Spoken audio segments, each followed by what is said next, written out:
What's in the water? Tonight, Fox 25 investigation special is dedicated to examining an issue that has a direct impact on every person in Central Oklahoma. Our investigation began a year ago when members of one community asked Fox 25's Phil Cross to look into what was potentially causing major health problems in their hometown. Phil joins us now with an investigation that took him across the country in search of answers. Phil. That's right, guys. Right now, Oklahoma's water is being studied by federal health and environmental researchers. Now, this study is part of a national effort to determine if what we've been drinking for years is truly safe, or if, as some environmental advocates believe, it is slowly poisoning us. If one thing in particular defined me in high school, it was track. I loved to run. It was my release. For Amy Jarvis, running was how she dealt with life. And shortly after graduating from Noble High School, life threw something at her she couldn't run from. They told me that I had a malignant tumor. And at 19, I didn't know what malignant meant. And so I asked, and they told me that I had bone cancer. Amy would spend years going through surgeries to not only remove the tumor, but also try to save her leg. They didn't work. The night before I went and had the surgery done for my leg, I ran a mile. Amy's cancer was rare. Only about 800 people a year get it. She thought she was just unlucky. The last, 800 meters of that on my old track hurt immensely, but I didn't know if I'd ever run again, so I wanted to do it one last time. It would be a few years later before she found out one of the rarest cancers had struck again and again in Noble. A friend of mine that I went to school with, Carrie, she called me. I remember that phone call, and she tells me that she has been diagnosed with osteosarcoma, and her and I had been roommates just maybe a few years before that. Soon, reunions of Noble's class of 1988 became full of stories of people in the small town who had cancer. Why are so many being diagnosed? And then it all came back to, well, remember when we were in high school and they told us about the water. The water. Noble's water meets all current health standards, but it's drawn almost exclusively from the Garber-Wellington Aquifer, an underground water source that is spread beneath much of central Oklahoma and known to be high in heavy metals.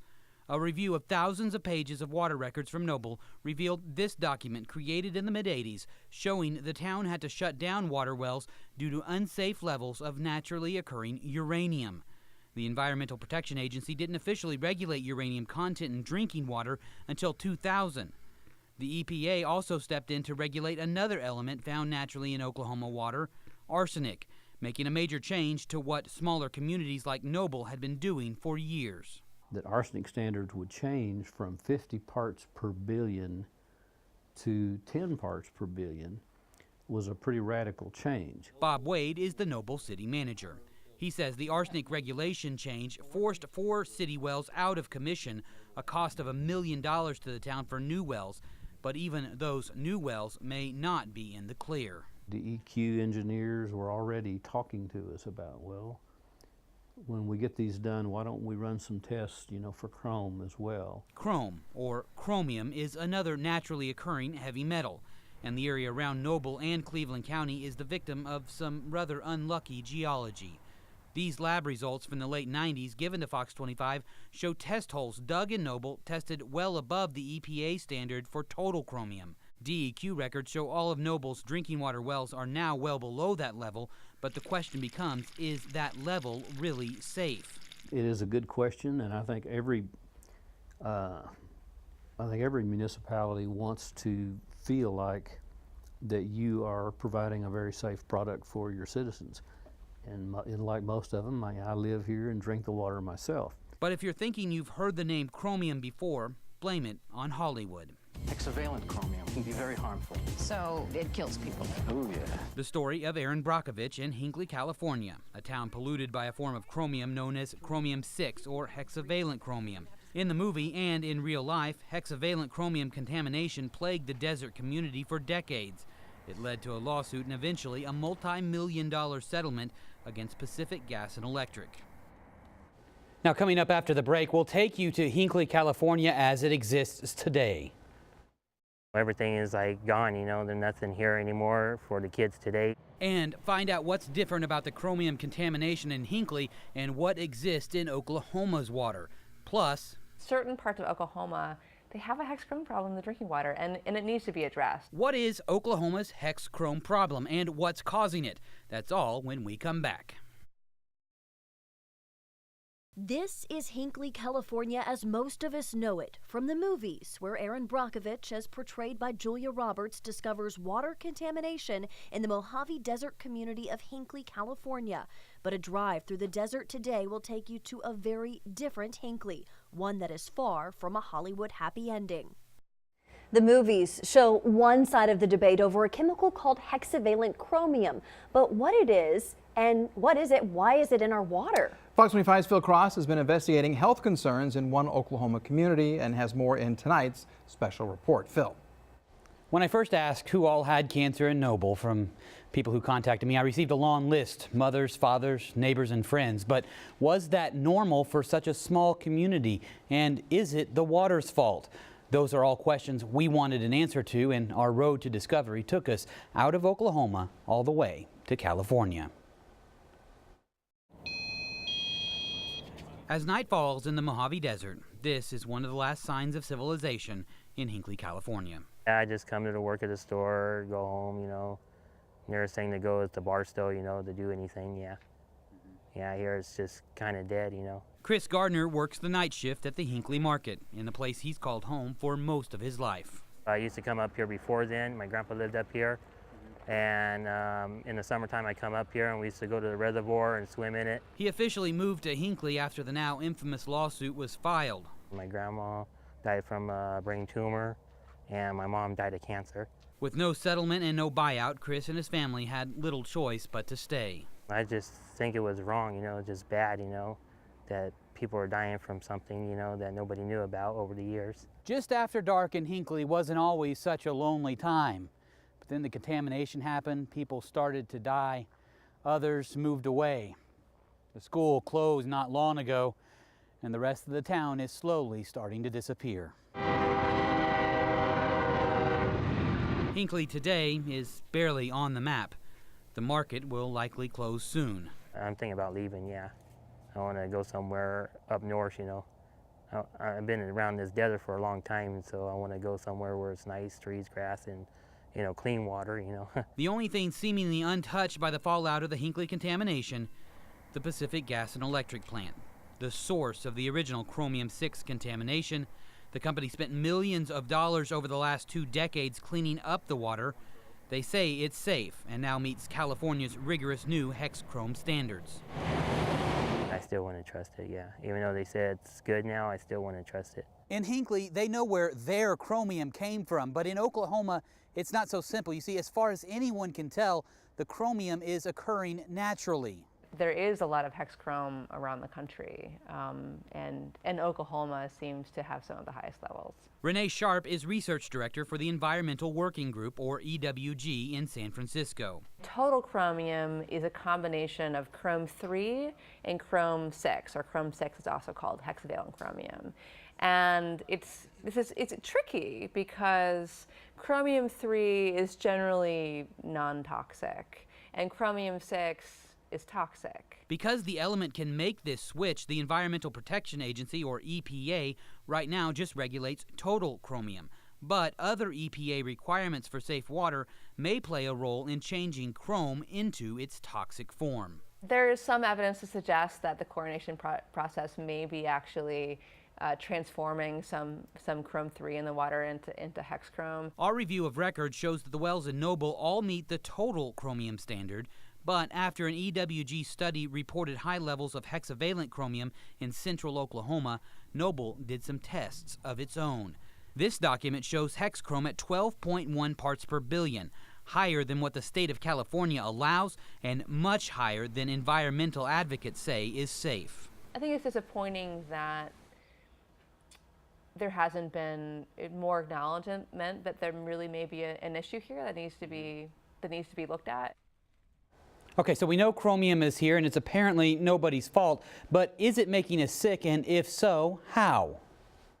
At this point, we don't really have a concrete health effects data. Why Oklahoma environmental officials say we can't do research on potential chromium contamination. And if that did happen, I believe almost all of our wells would be in violation. is it possible to clean up chromium? And what level of hex chrome is safe to drink? We'll answer those questions after the break. Welcome back to our Fox 25 Investigate special. What's in our water? Our stories have focused on the small community of Noble, but the concerns of contamination could potentially impact everyone tied into the underground water source in central Oklahoma. Fox 25 Investigates has found a history of heavy metals in our water. One of those elements, chromium, has been linked to a number of health issues. But are we seeing those same health problems here? Fox 25's Phil Cross joins us again with more on this investigation you'll see only on Fox. Information about the health effects of chromium were once focused on those who inhale it. It was labeled as something that could cause cancer, but only relatively recently have scientists began to study what happens if you ingest it through drinking water. But why is Oklahoma, which has some of the highest naturally occurring levels of chromium in the nation, not studying it? Everyone needs clean water. Everyone has a right to clean water. But what does clean water mean? It is a question that, believe it or not, can come down to safety versus affordability. But just because it's natural doesn't mean it's safe. Just because arsenic is natural doesn't mean it's safe. And the same thing goes for hex chrome. The state of California set a public health goal for hexavalent chromium at 0.02 parts per billion. Now that goal is, if cost were no object, the best case scenario. Now, consider this though. In Oklahoma, some of the hexavalent chromium levels are nearly 600 times the California public health goal. At this point, we don't really have a concrete health effects data. The Oklahoma Department of Environmental Quality says the state's research is limited. We have not seen anything from the health department that indicates an illness cluster related to any waterborne issue. The state health numbers on cancer rates in Cleveland County, the area with the highest concentrations of heavy metals, are not out of step with national rates. But those numbers only reflect stomach and other intestinal cancers, which were first linked to the health effects of chromium ingestion. Other research, including a report by the EPA, shows chromium can collect in bones. Some reports link it to bone cancer, like the rare bone cancer that hit Amy Jarvis and others in the same small area of Oklahoma. The three of us that have been diagnosed with osteosarcoma in just that small area, Cleveland County alone, you know, that speaks loudly. I mean, for a rare cancer to strike 3 people, there's something definitely worth looking into there, I think. Even though the state of California decided hex chrome in the water is dangerous, Oklahoma says it simply cannot do the same research. We don't have the manpower to do it, we don't have the research facilities to do it, and we certainly don't have the millions and millions of dollars that it takes to do a study like that. But the EPA is testing Oklahoma water as part of its own study on hex chrome. I expect to see some kind of a chromium-6 rule. I couldn't even begin to speculate. Based on where it is today, the timeline would be at least a couple of years, I would think. Any hex chrome standard will come with a cost. California's current rule sets it at 10 parts per billion, much higher than the state's public health goal, but more affordable for cities to reach. And cost will be the issue communities like Noble will have to deal with. If that did happen, I believe almost all of our wells would be in violation. And then again, we would be looking at how to provide water to our residents. Bob Wade is Noble's city manager, where the water isn't collected and treated like in bigger cities. Instead, it comes straight from wells, which are all tested to make sure they meet the EPA standards. It is a good question, and I think every municipality wants to feel like that you are providing a very safe product for your citizens.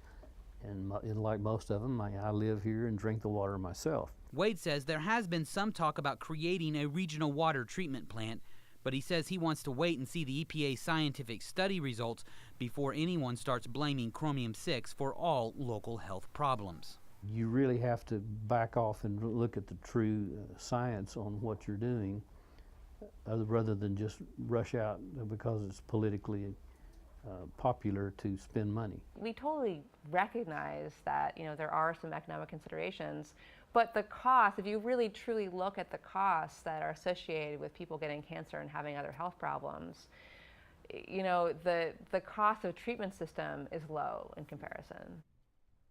So where do we go from here, and how do you make the determination if your water is safe for your family? We're in the 21st century and we're still drinking water that could be, you know, poisoning our children, poisoning our elders. It doesn't make sense to me. After the break, how you can get access to information about your community's water records, and we'll tell you how to get your water tested and treated.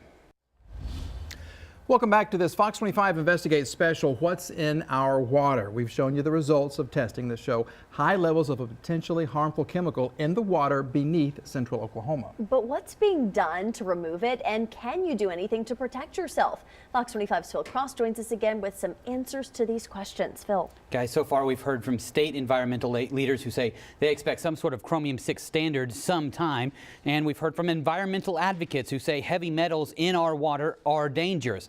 But what can be done by our cities or even in your own home? When I was diagnosed, my doctor told me that there were only 800 people diagnosed in a year with osteosarcoma, and I remember being almost angry because I thought, you know, well, if it's that rare, why am I getting it? What Amy Jarvis didn't know at 19 years old was that her cancer would eventually cost her leg and take away the one thing that had always helped her through. Running was my way to deal with stress. Jarvis, like so many others who grew up in Noble, say there was always talk about the water. That was the thing. I mean, at school, you know, for athletics and stuff, we would mix, you know, the powder Gatorade with the water, and so it would mask, you know, any awful taste, you know, somewhat. At school, it was city water. At home, Jarvis drank off a private well. The city has to pass EPA standards. Private wells do not. For a private well, that is up to the individual homeowner. The DEQ lab can assist with sample kits. Even if the EPA creates a chromium-6 rule, as the state DEQ believes will happen sometime, any rule would not apply to private water wells. The Garber-Wellington Aquifer is an aquifer known for its metal concentrations. They are naturally occurring. When you talk with cities like Norman that have historically relied on the Garber-Wellington, you know, they can tell you how expensive it is to treat and remove some of those metals. There's also a concern about what to do with wastewater once heavy metals like chromium are removed. You have to deal with replacing that filter media. You have to deal with the reject water, which is now very high in concentration of those contaminants. So there's significantly more to it. But organizations like the Environmental Working Group say there are many other benefits to cleaning up chromium, including removing other contaminants. We know how to clean up chromium in drinking water. The technology is there. It may not be the cheapest thing, but it's doable. And it is possible cleaning up the water could help improve the health of Oklahomans. In the case of Oklahoma, given the, you know, unfortunately naturally high rates of certain contaminants in the water, including chromium, I wouldn't be surprised if it was certainly a contributing factor. I would never say this is the reason. But while the scientists, advocates, and political leaders all work to find a solution, the fact remains there is something in the water, and more research points to the fact it may not be safe. We're in the 21st century and we're still drinking water that could be, you know, poisoning our children, poisoning our elders. It doesn't make sense to me. And if you ask some of those who face cancer head on, it doesn't appear to be just the luck of the draw on who's getting sick and who will be left working, fighting to get their life back on track. That last run got me through, I think, because I told myself this will not be the last time you run. And I hope I didn't fib to myself. Now, this investigation is by no means a complete look at all the issues surrounding our drinking water or chromium. There are many more issues for researchers and the city and state leaders to take a look at. But if you have concerns about your drinking water, our website is going to be a great resource for you. We'll have this story up along with links to the scientific studies from a variety of sources and a link to the DEQ's database and instructions on how you can find out what chemicals are in your community's drinking water, and also how you could find a home filtration system that can work in your own home. All that will be on OKCFox.com. All right, Phil, thank you. That's it for this special episode of Fox 25 Investigates.